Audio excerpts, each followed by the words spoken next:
کہ میں احسان فراموش ہوں، تیرے احسانات کے بدلے شکر کی بجائے، تیرے احکامات کے اوپر عمل کرنے کی بجائے میں تیرے ہی حکموں کو توڑ رہا ہوں۔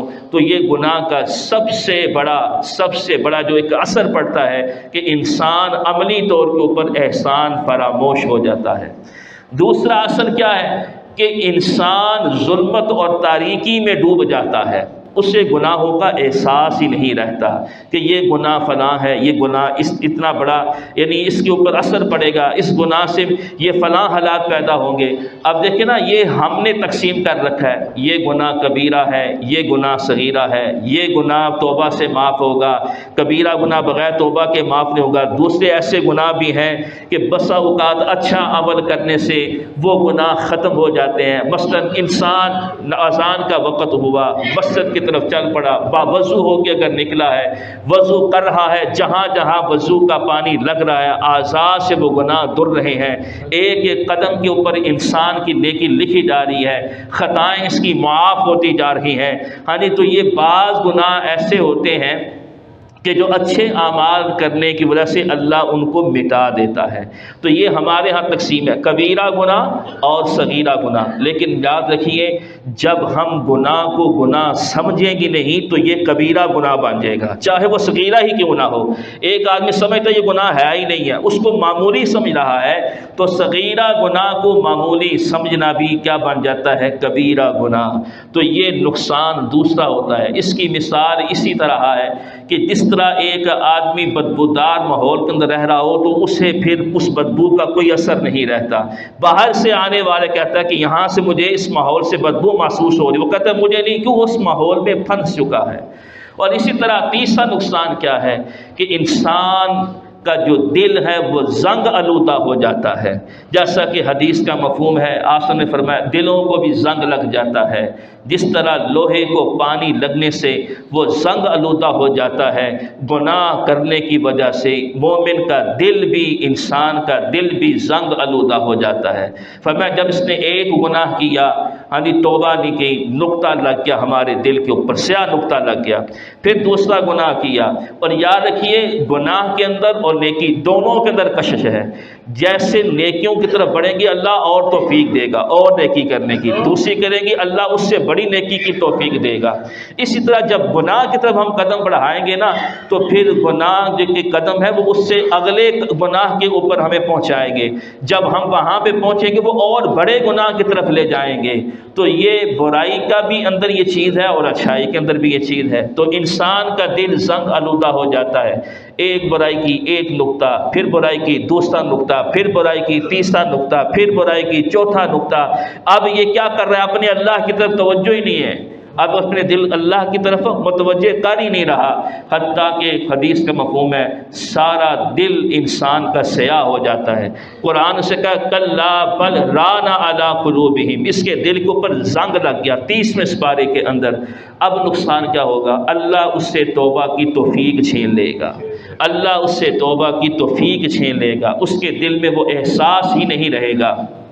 تو یہ گناہوں کے اثرات ہوتے ہیں۔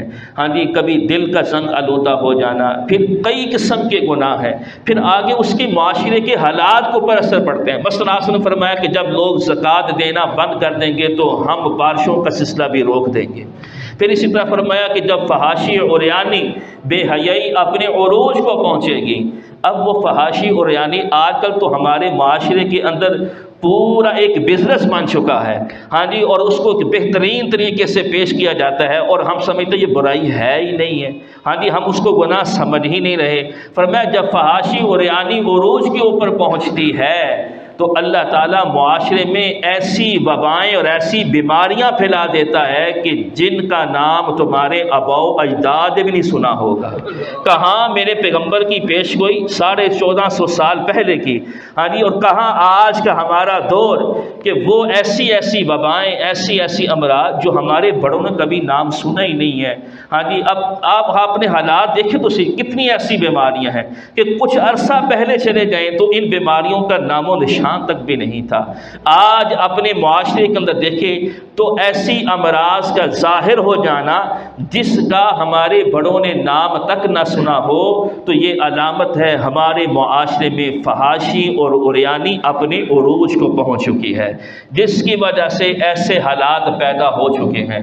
تو ضرورت اس چیز کی ہے کہ معاشرے کو حالات کو درست کرنے کے لیے اپنے اعمال کے ساتھ ساتھ گناہوں کو بھی چھوڑنا، اپنے اعمال کے ساتھ ساتھ نماز پڑھ رہے ہیں، دیگر ہم اچھے کام کر رہے ہیں، اس کے ساتھ گناہوں کو بھی چھوڑنا۔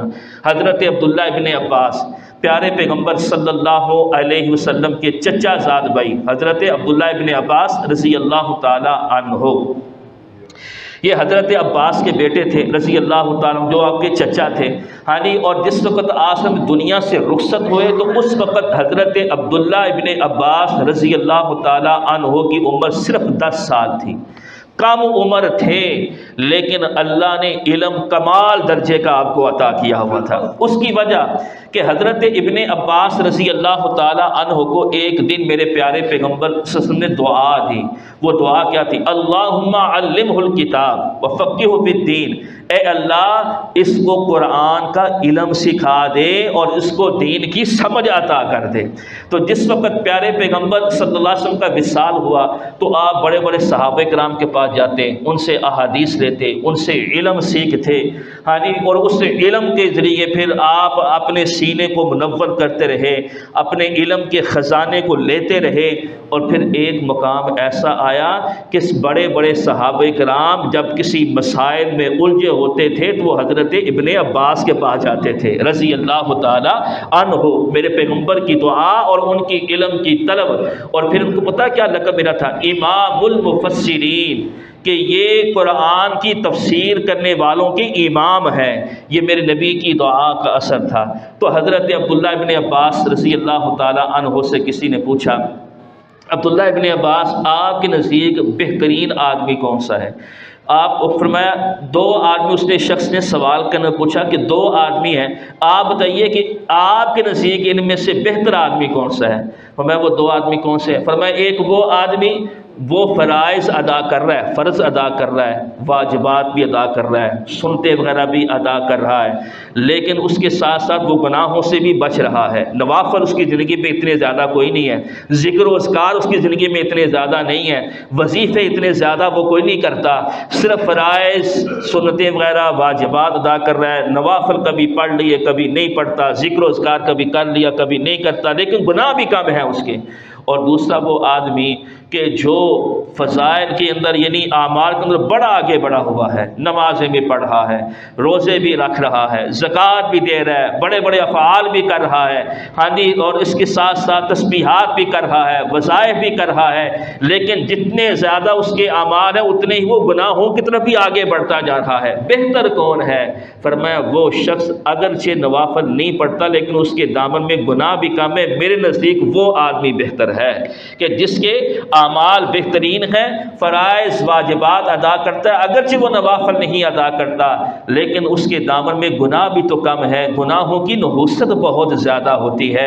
لہذا آپ رضی اللہ عنہ فرمایا میرے نزدیک وہی آدمی بہتر ہے جس کے افعال اور اعمال بھی زیادہ ہوں لیکن گناہ کم ہو، وہ آدمی بہتر ہے اگرچہ وہ نوافل کا اہتمام نہیں کرتا۔ اس کی مثال اسی طرح ہے کہ ایک آدمی مثلا گناہ بھی کر رہا ہے اعمال بھی کر رہا ہے، وہ اسی طرح ہے کہ ایک آدمی بڑی اچھی غذا لے رہا ہے، بڑی قوت بخش غذا لے رہا ہے، لیکن ایسی چیزوں کا بھی استعمال کر رہا ہے جو اس کی صحت کے لیے کیا ہے؟ نقصان دہ ہے۔ تو اچھی غذا کھاتا بھی رہے لیکن خطرناک صحت کے لیے چیزیں بالآخر اس کے اوپر غالب آ جائیں گی۔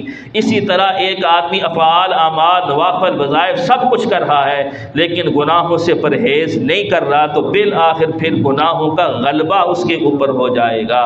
تو آپ نے فرمایا مومن اور فاسق کے درمیان فرق ہے۔ حدیث کا مفہوم ہے کہ مومن کے لیے گناہ کرنا ایسے ہی ہے جیسے سر کے اوپر پہاڑ ٹوٹ جائے، اور فاسق کے لیے ایسے ہے کہ جیسے ناک سے مکھی کو ہٹانا، وہ سمجھتے نہیں ہے۔ اور فرمایا ایمان والے کی مثال اور مومن کی اور ایمان کی مثال اسی طرح ہے کہ جس طرح ایک آدمی نے ایک کھونٹے کے ساتھ، جس کو آپ قلہ کہہ دیتے ہیں، اس کے ساتھ گھوڑا باندھا ہو، لمبی رسی ہو، تو گھوڑا اگرچہ وہ اس رسی کی وسعت کے مطابق چکر لگاتا ہے، بالآخر دوبارہ پھر اسی کھونٹے اور قلے کے پاس آ جاتا ہے۔ فرمایا مومن کی مثال بھی یہی ہے اس گھوڑے کی طرح کہ اس کا ایمان اس رسی کی کھونٹے کی طرح ہے کہ مومن اگرچہ وہ گھومتا ہے، دائیں بائیں ہوتا ہے، معاشرے کے حالات سے متاثر تو ہوتا ہے، لیکن وہ اپنے حد میں رہتا ہے۔ جس طرح وہ گھوڑا جو رسی سے باندھا گیا ہے حد سے زیادہ تجاوز نہیں کرتا، مومن بھی حد سے زیادہ تجاوز نہیں کرتا، کبھی بولے سے دائیں بائیں ہو بھی جائے تو واپس دوبارہ پھر اپنے ایمان کی طرف لوٹ آتا ہے۔ تو یہ مومن کی مثال ہے۔ تو آج ضرورت ہے اس بات کی کہ آج کے اس گئے گزرے دور کے اندر بجائے ایک دوسرے کے اوپر الزام تراشی کریں، ہمیں اپنی ایمان کی فکر کرنا ہوگی اور ہمیں اپنے معاشرے کی بہتری کے لیے آج ہماری امیدیں کہیں اور ہیں، امیدیں ہماری اللہ کی طرف ہونی چاہیے۔ اپنے معاملات کو درست رکھیں، گناہوں کے اوپر مکمل بچنے کی کوشش کریں، اس کے ساتھ اعمال کرتے جائیں، افعال کرتے جائیں، تو اللہ معاشرے کے حالات کو بھی بہتری کی طرف لے جائے گا۔ لیکن شرط یہ ہے کہ ہمیں اپنے آپ کو بدلنے کی ضرورت ہے۔ یہ اب ہمارے کان تھک چکے ہیں ان باتوں کو سن سن کر، ہم حاکموں کو روتے ہیں، حاکم پہلے حاکموں کو روتے ہیں، یہ کہانی روزانہ چلتی ہے، روزانہ سو جاتے ہیں، صبح پھر یہی افسانہ شروع ہو جاتا ہے۔ ان چیزوں کی طرف توجہ نہ دیں، اپنے اللہ کی طرف رجوع کریں، اپنے اللہ سے مانگیں اور یقین کریں آج کے معاشرے کے دور کے اندر غیروں کی محنت اس حد تک آگے بڑھ چکی ہے، آپ جتنے بھی اسباب ذرائع دیکھیں، سارا کفر اکٹھا ہو کے مسلمانوں کو دبانے کی کوشش کر رہا ہے، نوجوانوں کو گمراہ کرنے کی کوشش کر رہا ہے، خاص طور کے اوپر سوشل میڈیا کے ذریعے۔ ہاں جی، ایسے لوگ وہاں سے مسائل سن کر دکھ سے کہنا پڑتا ہے آج مسلمان بھی اللہ کے حکم میں حکمت ڈھونڈتا ہے۔ حکمت کیا ہے؟ مومن کا یہ کام نہیں ہے۔ مومن تو جب اللہ کو حکم آیا سر خم تسلیم کر دیتا ہے کہ میرے اللہ کا حکم ہے، میں اس میں حکمت کیوں تلاش کروں؟ کافر سوچتا ہے، تحقیق کرتا ہے تو کرے، میں کیوں کروں؟ مسلمان خالی جب خواب میں دیکھے ابراہیم بیٹا ذبح کر رہا ہوں، یہ نہیں پوچھا یا اللہ کیوں کروا رہا ہے، امتحان لے رہا، نہیں، بیٹا بھی ذبح ہونے کے لیے تیار، باپ ذبح کرنے کے لیے تیار۔ اسے کہا جاتا ہے مسلمانیت، کہ اپنے آپ کو اللہ کے حکم کے سامنے جھکا دینا۔ ہاں جی، تو آج ہمارے نوجوانوں کو ہاں جی یہ ورگلانے کی کوشش کی جا رہی ہے، کبھی کوئی مرزے کا فتنہ، کبھی کوئی فتنہ، کبھی کسی قسم کے سوشل میڈیا کے اوپر۔ ان فتنوں سے بچنے کے لیے ضروری ہے اپنے ایمان کی تکمیل، اپنے ایمان کو مضبوط کرنا، اور اس کے ساتھ ساتھ یہ علماء کی بھی ذمہ داری ہے کہ نوجوانوں کا رخ اصل مسائل کی طرف کریں کہ جس کی ضرورت ہے، عقائد، نبوت، رسالت، عقیدہ ختم نبوت، ایسے سارے معاملات کے اوپر عوام کی رہنمائی کریں، ایسے مسائل کی طرف مت الجھیں جن کی آج عوام کو ضرورت نہیں، اور ایسے مسائل کے اوپر بھی بحث مباحثہ سے باز آ جائیں جس سے مسلمان ایک کیا کئی گروہوں میں تقسیم ہو رہا ہے اور مسلمان بکھرتا جا رہا ہے۔ اس کو اپنی علمی قابلیت مت کہیے، اس کو اپنی لا علمی کہیے، کو آپ کو معاشرے کے حالات کی خبر ہی نہیں ہے کہ ہمارے معاشرے کے اوپر ہمارے مذہب کو ہٹ کیا جا رہا ہے، اور ہم اپنے مسلک کو بچا کے کہہ رہے ہیں کہ ہم نے بڑی صلاحیت دکھا دی ہے۔ اسے صلاحیت نہیں کہا جاتا جو ہم صلاحیت سمجھ بیٹھے ہیں۔ خدا را ان نوجوانوں کا رخ اپنے اللہ کی طرف موڑیے، ان مسائل کی طرف موڑیے جس کی ہمیں صحیح معنوں کے اندر ضرورت ہے، اس مسائل کی طرف آئیے کہ جو ایک مومن کی ضرورت ہے۔ آج مسلمان مسجد کی طرف آنے کے لیے تیار نہیں، ہاں جی، تاجر اپنی تجارت کو دین کے مطابق چلانے کے لیے تیار نہیں۔ آج ہمارے معاشرے میں نوجوان ایسے سوال پوچھتے ہیں کہ وہ کافروں اور غیروں سے متاثر ہو کے ہمیں پوچھتے ہیں، اور ہم ابھی تک جنگ لڑ رہے ہیں اپنی ذات کی حد تک۔ خدا را اس ذاتی جنگ سے باہر نکلیے اور صحیح معنوں کے اندر نوجوان کی رہنمائی کیجیے۔ آپ کی علمی اختلاف اختلافات اپنی حدوں تک رکھیے، عوام کو اس میں مت دھکیلیں۔ عوام پہلے ہی سکون اور اطمینان کی تلاش میں ہے، اور سکون اور اطمینان اگر انسان کو ملنا ہے تو وہ قرآن سے ملے گا، اللہ کی یاد سے ملے گا۔ تو میری بھی ریکویسٹ ہے، علماء اور عوام کی بھی ذمہ داری ہے کہ ہم بھی ایسے مسائل کے پیچھے مت پڑیں۔ خدا را جن کی ہمیں کو پوچھ نہیں ہے، کو کفر اور ایمان کا مسئلہ نہیں ہے، نماز فرض ہے، انکار کفر ہے، بس سیدھی بات ہے۔ وہ کوئی بھی مسلک والا ہے، نماز کسی صورت میں معاف نہیں ہے۔ نماز کے بارے میں آپ لوگوں کو آگاہ کریں، عقائد کے بارے میں لوگوں کو بتائیں۔ عقیدہ توحید بنیاد ہے، اس کے بغیر تمہارے اعمال کی لوگوں کوئی حیثیت نہیں ہے۔ ختم نبوت کے اوپر ایمان یہ محمد عربی صلی اللہ علیہ وسلم کی غلامی اور محبت کی علامت ہے۔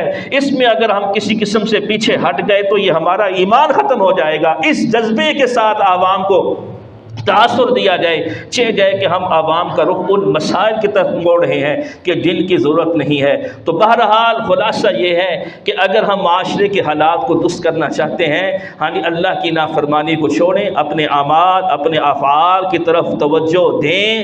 حالات کو بدلنے کا اختیار میرے اللہ کی ذات کے پاس ہے، وہی ہر چیز پہ قدرت رکھنے والا ہے۔ اگر ہم نے ان حالات کو بدلنا ہے تو اپنے رب کے ساتھ تعلق کو مضبوط کرنا ہوگا۔ اقبال نے یہی تو کہا تھا، کیوں منتیں مانگتا ہے اوروں کے دربار سے، غیروں کے دربار سے، وہ کون سا کام ہے جو ہوتا نہیں تیرے پروردگار سے۔ تو ہم اپنے رب کے ساتھ اپنے تعلق کو مضبوط کریں، اور خدا را ایسے مسائل میں مت پڑیں جو فروعی مسائل کی جس سے کوئی ایمان یا کفر کا مسئلہ لازم نہیں آ جائے گا۔ ان مسائل کی طرف رخ کریں جس کی امت کو آج ضرورت ہے۔ اللہ سے تو یہی دعا ہے کہ اللہ تعالیٰ ہمیں صحیح معنوں کے اندر اسلام کو سمجھ کر اس پر عمل کرنے کی توفیق عطا فرمائے۔ وما علینا الا البلاغ المبین۔